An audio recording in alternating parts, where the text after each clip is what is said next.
विद्यार्थियों, इसके पहले तुम लोगों को सर्वनाम के विषय में तथा सर्वनाम के कितने भेद होते हैं पढ़ा दिया गया है। आज तुम लोगों को सर्वनाम के भेदों की परिभाषाएं बताना है, उसे ध्यानपूर्वक सुनो।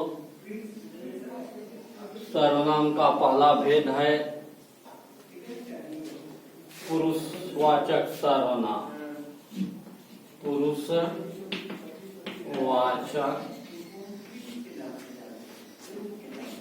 सर्वनाम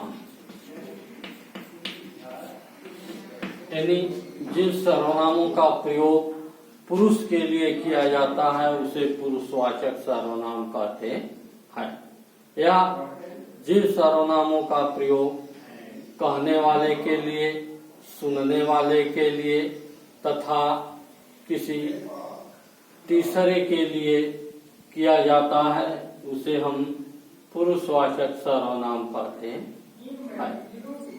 जैसे हम, तुम, यह, वह इत्यादि। इसके भी तीन भेद होते हैं। पहला है उत्तम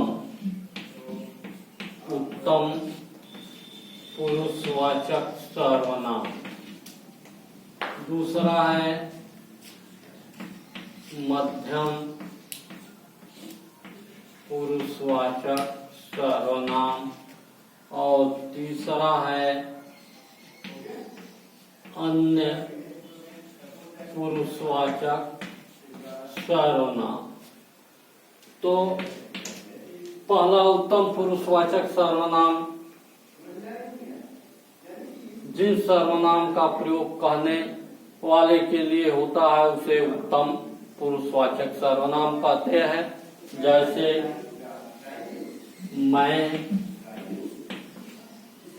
हम इत्यादि। दूसरा है मध्यम पुरुषवाचक सर्वनाम। जिन सर्वनामों का प्रयोग सुनने वाले के लिए होता है उसे मध्यम पुरुषवाचक सर्वनाम कहते हैं। जैसे तुम, तुम्हें, तुम्हारा इत्यादि। अन्य पुरुषवाचक सर्वनाम में तीसरे के लिए इसका प्रयोग होता है जिसके विषय में बातें की जाती है। जैसे इसमें यह, वह इत्यादि सर्वनाम आते हैं। नंबर 2 है निश्चयवाचक सर्वनाम। निश्चयवाचक सर्वनाम। निश्चयवाचक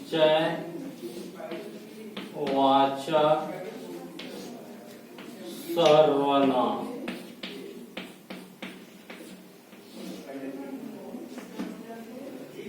जिन सर्वनामों का प्रयोग निश्चित वस्तुओं के लिए किया जाता है उसे निश्चयवाचक सर्वनाम कहते हैं।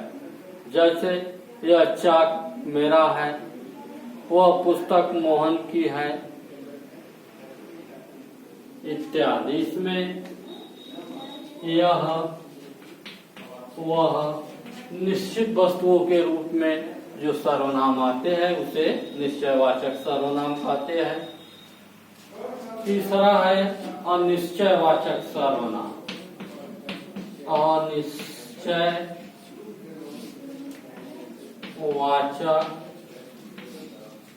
सर्वनाम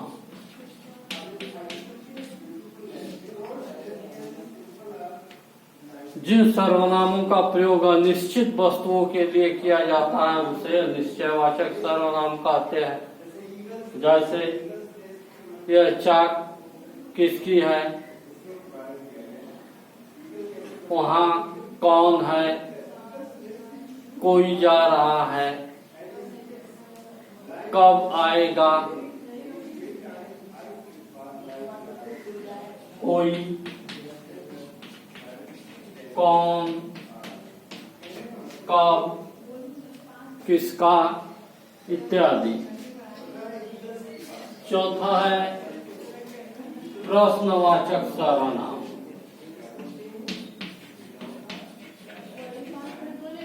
प्रश्नवाचक सर्वनाम। प्रश्नवाचक सर्वनाम यानी जिन सर्वनामों के माध्यम से कोई प्रश्न पूछा जाता है उसे प्रश्नवाचक सर्वनाम कहते हैं।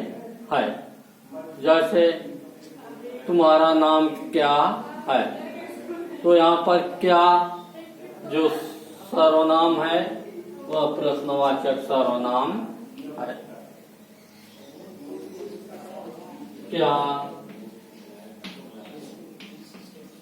कौन इत्यादि। देखो पांचवा है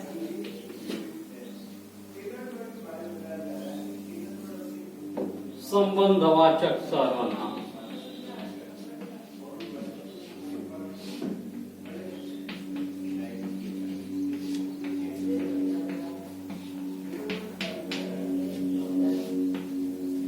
जो सर्वनाम आपस में संबंध स्थापित करते हैं उसे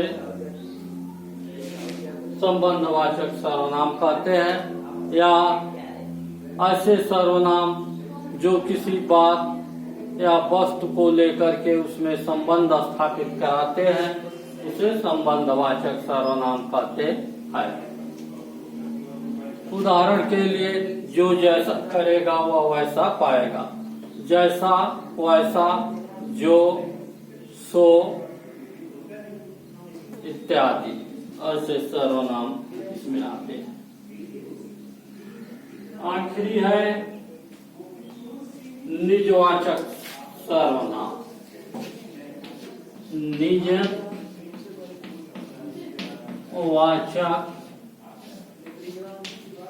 सर्वनाम।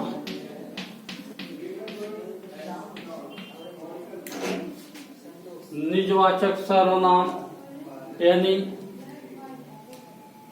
यह सर्वनाम व्यक्ति स्वयं अपने लिए इसका प्रयोग करता है,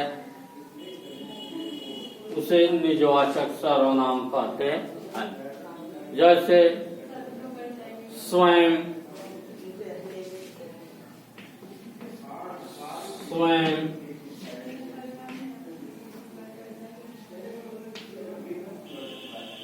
खुद,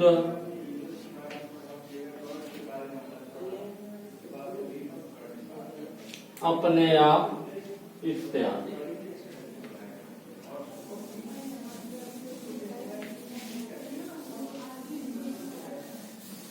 अब इस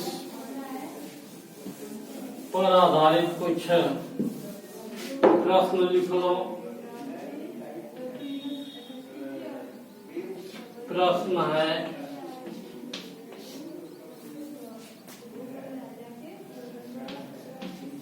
सर्वनाम के सभी भेदों की परिभाषाएं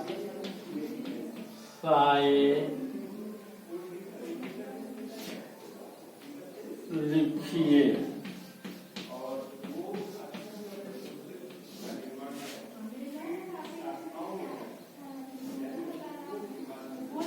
सर्वनाम के जितने भेद हैं हर भेदों की उदाहरण सहित परिभाषाएं लिख लेना।